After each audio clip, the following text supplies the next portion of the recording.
Ministrica je najprej obiskala osnovni šoli Drska in Šmihe, vključeni v projekt Rastoča knjiga, nad katerim je bila navdušena.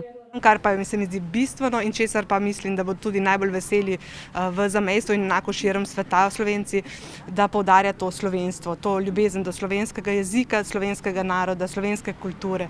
In to je tisto, kar daje tisto žlahtnost temu projektu.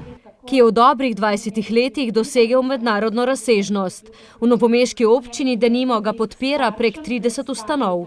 Knjiga je torej tisto sredstvo, ki pri tem našem vseslovenskem projektu daje ton vsemu dogajanju. Povezovanje, združevanje, spoštovanje, bi rekel na kratko. Šmihelska šola podpira vrednote Rastoče knjige 5. leto. Vsako leto tako pripravijo temeljni projekt leta, v katerega se vključijo vsi učitelji in učenci.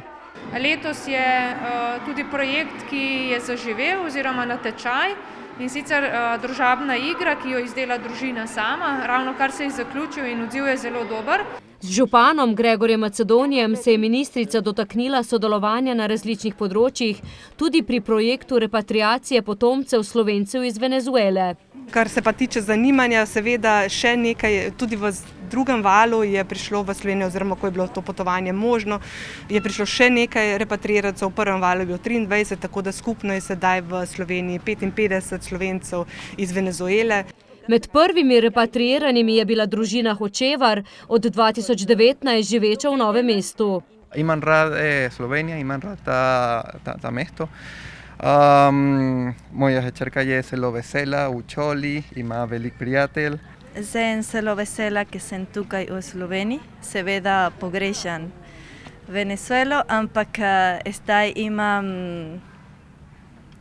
mislim, da imam novo življenje. Ministrica je pohvalila organizacije, ki sodelujejo z zamejci, med katerimi je tudi Društvo za razvijanje prostovoljnega dela Novo mesto. To ohranja stike s slovenskimi društvi v zamejstvu in državah Zahodnega Balkana, sodelovalo pa je tudi pri repatriaciji.